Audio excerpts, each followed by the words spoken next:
নমস্কার, তোমাদের সকলের প্রিয় পাঠশালায় আরো একটি নতুন ক্লাসে তোমাদের সকলকে জানাই স্বাগত।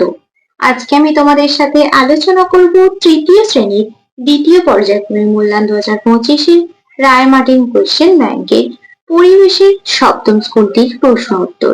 আগের কয়েকটি ক্লাসে আমি তোমাদের প্রথম থেকে ষষ্ঠ স্কুল পর্যন্ত আলোচনা করিয়ে দিয়েছি।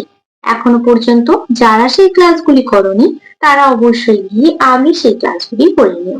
আমি আজকের ক্লাসটি শুরু করার আগে বলতে চাই আমার সকল সাবস্ক্রাইবারদের এবং আমার সকল ভিউয়ারদের অসংখ্য ধন্যবাদ জানাই, এবং যারা এই প্রথম আমার চ্যানেলটিতে ভিজিট করছো তারা অবশ্যই আমার চ্যানেলটিকে সাবস্ক্রাইব করে পাশে থাকা বেল আইকনটি প্রেস করে অল নোটিফিকেশন অন করে দিও, যাতে সকল ভিডিও আপলোড করার সাথে সাথে তোমাদের কাছে তার নোটিফিকেশন পৌঁছে যায়।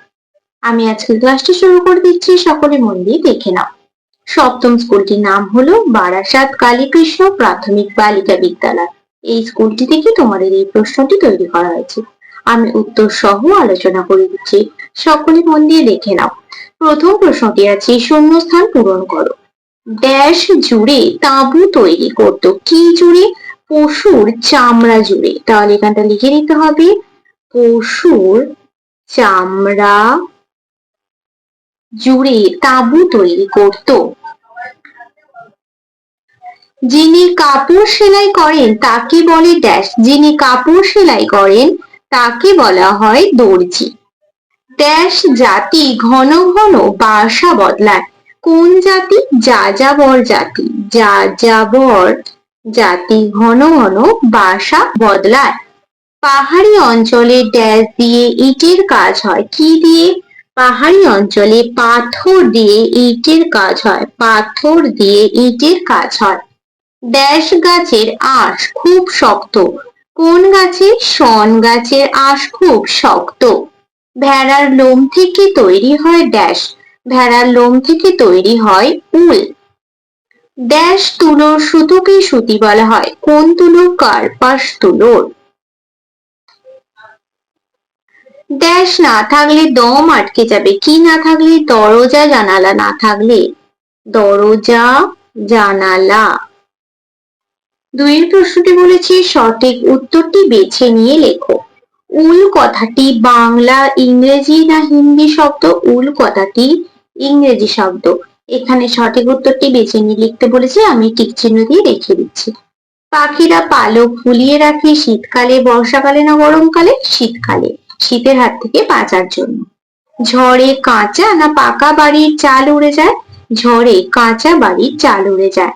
কয়লার খাদ বুঝিয়ে দিতে হয় সিমেন্ট, বালি না পাথর দিয়ে? কয়লার খাদ বুঝিয়ে দিতে হয় বালি দিয়ে। তারপরে তিনেরটা বলেছে দেখো, সত্য অথবা মিথ্যা লেখো, যে কোনো আটটি আমি প্রত্যেকটা লিখে রেখে দিচ্ছি, দেখে নাও। চাষের জমি ও বাড়ির জমি আলাদা হওয়া উচিত, সত্য। কয়লা খনি এলাকায় পাকা বাড়ি করা উচিত, মিথ্যা। সিনথেটিক উল আসলে ক্যাসমিলন, সত্য।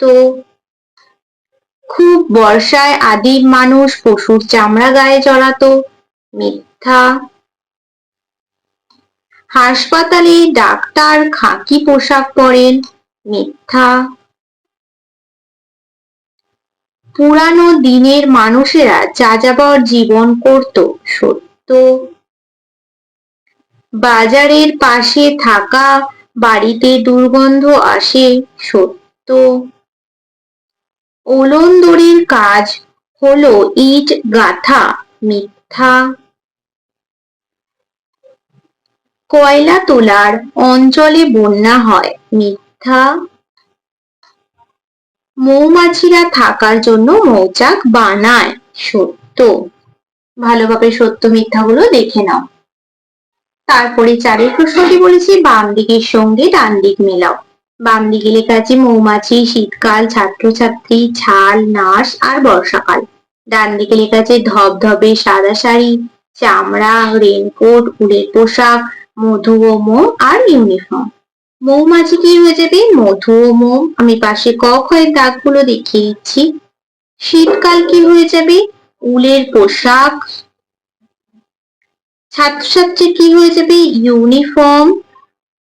ছাল কি হয়ে যাবে চামড়া, নার্স কি হয়ে যাবে ধবধবে সাদা শাড়ি, বর্ষাকাল কি হয়ে যাবে রেইনকোট। পরবর্তী পৃষ্ঠায় কি কি প্রশ্ন দেওয়া আছে দেখে নেওয়া যাক। তারপরে 5 প্রশ্নটি বলেছে সংক্ষিপ্ত উত্তর দাও। খদ্দর কি? এটা দিয়ে কি করা হয়? দেখো লিখেছি খদ্দর আসলে সুতি, এটি তুলোর মোটা সুতো। এটি দিয়ে বাড়িতে থান কাপড়, ধুতি, শাড়ি তৈরি করা হয়। তারপরে খয়ের প্রশ্নটি বলেছে রাজমিস্ত্রিদের কাজ করতে কি কি যন্ত্র লাগে? রাজমিস্ত্রিদের কাজ করতে কর্নিক, ওলনদড়ি, কর্নিক, ওলনদড়ি, ছেনি, হাতুড়ি, শাবল ইত্যাদি যন্ত্র প্রয়োজন। গয়ের প্রশ্নটি বলেছি যাযাবর জীবন কাকে বলে? যারা এক জায়গায় স্থায়ীভাবে থাকে না, মাঝে মাঝে বাসা বদল করে অন্য জায়গায় বাসা বাঁধে, তাদের যাযাবর জীবন বলা হয়। ঘয়ের প্রশ্নটি বলেছে ভূমিকম্প প্রবণ অঞ্চলে বাড়ি হলে কি কি অসুবিধা হয়? ভূমিকম্প প্রবণ এলাকায় মাটি বেশিরভাগ সময় কেঁপে ওঠার জন্য পাকা বাড়ি বা কাঁচা বাড়ি ফেটে যাওয়ার ভয় থাকে বেশি। সেখানে কাঠের বাড়ির কোনো ক্ষতি হয় না। তাই এ অঞ্চলে বেশিরভাগ বাড়ি কাঠ দিয়ে তৈরি হয়। আবার পাহাড়ি এলাকায় বড় বড় পাথর গড়িয়ে এসে বাড়িঘর ভেঙে দেয়। তাই সেখানে কম খরচের কাঠের বাড়ি উপযুক্ত। তারপরে 6 প্রশ্নটি বলেছে একটি কাঁচা বাড়ি ও একটি পাকা বাড়ির ছবি আঁকো ও দুটি করে পার্থক্য লেখো। এখানে আমি আর ছবিটা আঁকিনি, আমি পার্থক্যটা লিখে দেখিয়ে দিয়েছি, দেখে নাও, তোমরা ছবিগুলো এঁকে নেবে। কাঁচা বাড়ি তৈরি করতে টিন, খড়, বাঁশ ইত্যাদি লাগে।